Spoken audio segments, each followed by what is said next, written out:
Dalam gelapnya malam, di antara desiran angin dan bayangan yang mencekam, ada cerita yang tak pernah diceritakan. Kau telah memasuki bisikan malam, sebuah dunia di mana fakta dan misteri bertemu, dan ketakutan menjadi teman setiamu. Jangan terlalu dekat, jangan terlalu jauh, karena yang bersembunyi dalam gelap mungkin sedang menunggumu. Pak Jatmiko, seorang kontraktor dari kota, mendapatkan proyek membangun kompleks perumahan di lahan kosong milik Desa Karangjati. Lokasinya strategis, tanahnya luas, dan harga murah, tanpa banyak tanya. Ia langsung mengerahkan alat berat dan para pekerja untuk memulai penggalian fondasi. Namun, sejak hari pertama penggalian, banyak kejadian aneh terjadi. Truk pengangkut tanah sering mogok tanpa sebab. Alat berat macet seolah menolak menggali lebih dalam. Salah satu pekerja bahkan pingsan setelah melihat sesosok bayangan hitam berdiri di ujung lahan. Warga sekitar sudah sejak dulu menyebut lahan itu sebagai tanah wingit. Konon, di sana dulu dikuburkan seorang dukun santet bernama Mbah Rono, yang tewas setelah dibakar hidup-hidup oleh warga karena ilmunya memakan banyak korban. Tapi Pak Jatmiko tak percaya tahayul. Ia tetap melanjutkan proyek. Setelah seminggu bekerja, para pekerja mulai mengeluh mengalami mimpi yang sama. Mereka bermimpi berada di dalam kuburan tua. Dikelilingi suara tangis dan rintihan minta tolong, sosok tua berjubah hitam muncul dan berbisik, "Jangan ganggu tidurku." Salah satu pekerja, Sardi, ditemukan mengigau dan menangis saat tidur. Saat dibangunkan, ia berteriak panik dan menunjuk tanah bekas galian. Dia marah. Dia bilang akan mengambil satu-satu. Katanya gemetar. Pak Jatmiko mulai kesal dengan keluhan ini dan menganggap mereka hanya mencari alasan untuk bermalas-malasan. Namun malam itu, Pak Jatmiko sendiri bermimpi serupa. Dalam mimpinya, dia berada di sebuah ruangan sempit, penuh bau amis, dan ada tangan hitam keluar dari tanah, meraih kakinya. Saat terbangun, kakinya penuh luka cakaran seperti dicakar binatang. Hari ke-10 proyek. Tragedi pertama terjadi. Pardi, sopir truk pengangkut pasir, ditemukan tewas tergantung di dalam kabin truknya. Lidahnya menjulur panjang, matanya membelalak, dan ada bekas goresan hitam di lehernya seperti tali. Tapi tak ada tali di sana. Warga geger, banyak yang menyarankan proyek dihentikan sementara. Namun Pak Jatmiko tetap ngotot. Ia bilang kematian Pardi adalah murni kecelakaan kerja atau bunuh diri karena tekanan. Dia bahkan mendatangkan orang pintar untuk membersihkan lokasi. Dukun yang dipanggil, Mbah Wiryo, hanya bertahan beberapa jam di lokasi sebelum mendadak muntah darah dan pingsan. Sebelum dibawa pulang, ia hanya sempat berbisik lemah. Itu bukan tanah manusia. Para pekerja mulai ketakutan. Beberapa mengundurkan diri tanpa menuntut bayaran. Sisanya tetap bekerja karena terikat kontrak. Tapi dengan rasa was-was, malam hari, mereka sering melihat sosok bayangan hitam tinggi besar berdiri diam di pinggir proyek. Salah satu mandor, Pak Slamet, merekam sosok itu dengan ponselnya. Namun saat diputar kembali, yang terekam hanya suara erangan rendah dan gambar bergoyang tak jelas. Setelah malam itu, Pak Slamet jatuh sakit keras dan tak sadarkan diri. Istri Pak Slamet yang membawanya pulang mengatakan tubuh suaminya dingin seperti es dan selalu bergumam, "Ampun, Mbah Rono, ampun." Setiap malam, rumah mereka dipenuhi suara langkah berat dan ketukan di jendela. Salah satu pekerja, Tono, menemukan bagian tanah yang berbeda saat menggali. Tanah itu berwarna merah pekat dan berlendir, seperti tercampur darah. Begitu dicangkul, muncul bau anyir yang menyengat hingga membuat Tono muntah. Ketika tanah itu terus digali, terlihat seperti ada tulang manusia berjejer. Tidak teratur, Tono langsung melapor pada Pak Jatmiko. Namun sang kontraktor malah menyuruh menimbunnya lagi agar tidak menimbulkan masalah hukum. Malam itu, Tono menghilang. Yang tersisa hanyalah helm kerjanya, tergeletak di atas gundukan tanah merah yang sudah mengering. Tak ada jejak atau tanda perlawanan. Warga mulai percaya tanah itu sedang menagih tumbal. Seorang sesepuh desa, Mbah Sumirah, datang ke lokasi proyek membawa kendi berisi air bunga dan segenggam tanah dari makam kuno. Ia memohon pada Pak Jatmiko agar menghentikan semua aktivitas penggalian. "Kalian sudah membangunkan yang seharusnya tetap tidur. katanya lirih. Pak Jatmiko yang mulai ragu. Tetap enggan menghentikan proyek karena sudah mengucurkan banyak dana. Ia meminta waktu 2 hari lagi. Lalu akan mempertimbangkan penghentian sementara. Tapi Mbah Sumirah memperingatkan. 2 hari terlalu lama. Mbah Rono sudah terbangun penuh. Malam itu, semua pekerja yang menginap di barak proyek mendengar suara genta dan mantera. Salah satu kamar bahkan terbakar sendiri tanpa penyebab jelas. Di dalamnya, bayangan hitam tampak melayang di atas kasur yang terbakar. Esoknya, halaman proyek dipenuhi puluhan burung gagak yang berterbangan rendah dan bersuara nyaring. Salah satu burung bahkan menukik ke arah Pak Jatmiko dan mencakar wajahnya hingga berdarah. Di salah satu tiang bangunan, tiba-tiba tergantung janur kuning yang berlumur darah. Tidak ada yang tahu siapa yang menggantungnya. Para pekerja ketakutan dan mendesak untuk pulang. Hanya 5 orang yang tersisa. Termasuk Pak Jatmiko yang masih mencoba melawan rasa takut demi menyelesaikan proyek. Sejak saat itu, suasana proyek selalu gelap meski di siang hari. Matahari seperti enggan menyinari lahan tersebut. Tanah menjadi lembab dan muncul kabut aneh setiap pagi dan sore. Istri salah satu pekerja, Warto, melahirkan bayi laki-laki dalam kondisi tidak normal. Bayinya tidak menangis. Kulitnya pucat kehijauan. Dan matanya merah menyala.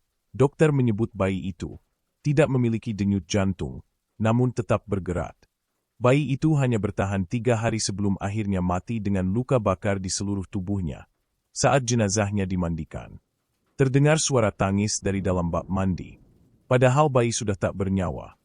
Warto yang marah dan putus asa menuduh proyek ini penyebab segalanya. Malam itu, ia kembali ke lokasi proyek sambil membawa bensin. Berniat membakar lahan itu, tapi ia tak pernah kembali. Pak Jatmiko akhirnya mengalah. Ia meminta bantuan seorang dukun muda dari luar daerah bernama Ki Bagas. Ki Bagas membawa tim untuk melakukan ritual pembersihan. Mereka menggambar segel tanah dan menyalakan dupa serta kemenyan di 4 penjuru proyek. Ritual baru berjalan setengah ketika salah satu anggota tim Ki Bagas kesurupan dan menggigit leher temannya sendiri hingga putus. Ritual pun kacau. Para pembantu dukun lari tunggang langgang. Ki Bagas sendiri terpental ke pohon dan pingsan selama 3 hari. Saat sadar, Ki Bagas berkata bahwa kekuatan di tanah itu bukan dari dunia biasa. Itu bukan arwah. Itu iblis yang menyamar sebagai dukun. Mbah Rono sudah bukan manusia. Mbah Sumirah memberikan sebuah surat tua yang ditulis tangan dengan tinta merah. Surat itu diduga milik Mbah Rono sebelum dibakar warga. Isinya bukan permintaan maaf, melainkan sumpah kutukan bagi siapa saja yang berani mengganggu tanah tempat ia dikubur. Dalam surat itu, Mbah Rono menulis bahwa ia telah bersatu dengan iblis tanah merah. Makhluk jahat dari bawah bumi yang memberikan kekuatan santet luar biasa. Siapapun yang menginjak tanah ini tanpa izin, darahnya akan jadi persembahan. Pak Jatmiko yang membaca surat itu mulai mengalami halusinasi. Ia melihat wajah-wajah korban proyek muncul di kaca mobilnya. Dan setiap malam ia mendengar suara mantera dari dalam tanah. Salah satu bagian tanah proyek tiba-tiba amblas dan membentuk lubang besar seperti jurang. Saat diterangi, lubang itu tidak menunjukkan dasar. Seorang pekerja melemparkan batu, tapi tak pernah terdengar suara jatuh. Seorang warga desa penasaran dan melemparkan kamera dengan lampu menyala ke dalam lubang. Video menunjukkan lorong sempit penuh tulang belulang dan sosok-sosok manusia tanpa wajah yang merangkak menuju kamera. Begitu kamera jatuh dan gelap, warga itu mendadak muntah darah dan tewas di tempat. Lubang itu mulai mengeluarkan aroma busuk yang membuat tanaman di sekitarnya mati. Arwah para korban mulai menampakkan diri. Mereka berjalan di sekitar proyek seperti mayat hidup. Pakaian mereka lusuh, mata kosong, dan mulut bergerak-gerak seperti membaca doa. Penduduk desa mulai melaporkan gangguan di rumah mereka. Cermin pecah tanpa sebab. Lampu padam sendiri. Dan ada suara tertawa serak di balik dinding. Seorang anak kecil berkata melihat kakek tua tanpa kaki duduk di depan rumahnya sambil memakan jari-jarinya sendiri. Desa Karangjati pun berubah menjadi kampung yang ditinggalkan. Aparat pemerintah mencoba menghentikan proyek secara resmi dan menyegel lokasi.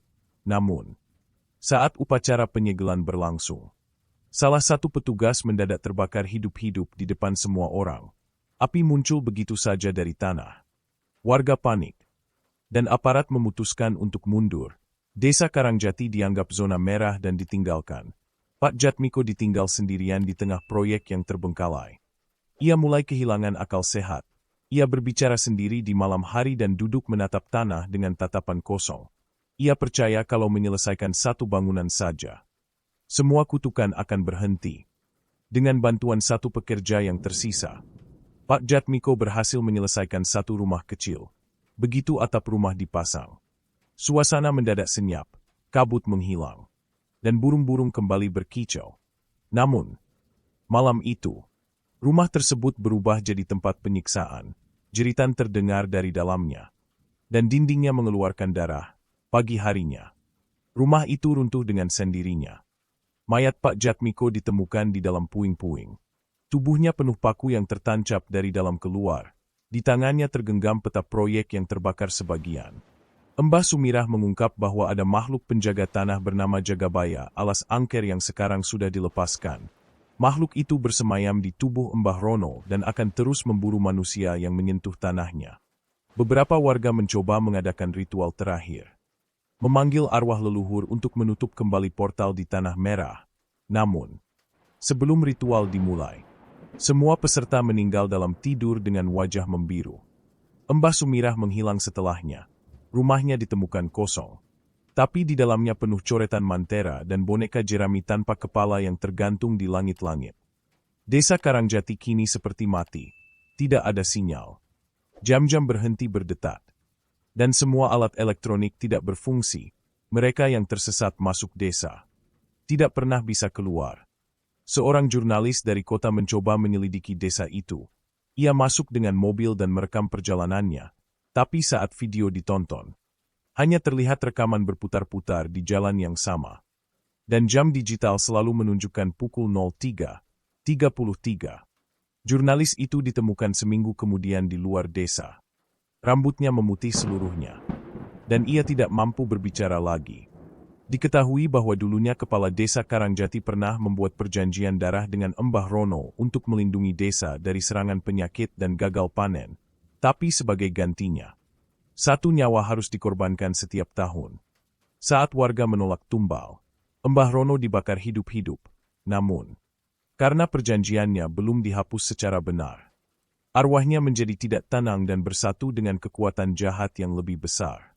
Sejak saat itu, tanah tempat kuburnya menjadi gerbang antara dunia manusia dan dunia arwah yang haus darah. Seorang pemburu harta karun membongkar kuburan Mbah Rono karena ingin mencari benda pusaka. Saat makam dibuka, tidak ditemukan jasad. Hanya selimut kain kafan hangus dan botol kaca berisi darah. Begitu botol itu dipecahkan, angin kencang muncul dan menghantam seluruh desa. Suara tawa bergema di mana-mana. Pohon-pohon tumbang tanpa sebab. Dan langit menjadi gelap seperti malam. Pemburu itu ditemukan di tengah hutan. Tubuhnya tercabik seperti dimakan binatang. Tapi tak ada jejak kaki atau tanda perlawanan. Titik pusat proyek kini menyala seperti obor raksasa setiap malam Jumat Kliwon. Api biru muncul dari tanah dan membakar sekitarnya tapi tak pernah padam. Warga sekitar takut mendekat. Setiap kali ada yang mencoba memadamkan api, tubuh mereka terbakar tanpa sentuhan. Api itu dianggap sebagai tanda bahwa Mbah Rono masih berjaga. Dan tanah itu kini telah menjadi miliknya sepenuhnya. Hingga kini, tanah proyek itu tetap kosong. Tak ada yang berani membangun di sana. Bahkan pepohonan enggan tumbuh. Papan peringatan berdiri dengan tulisan, "Dilarang masuk, tanah kutukan." Orang-orang yang nekat datang selalu mengalami mimpi buruk. Dan beberapa hilang tak kembali.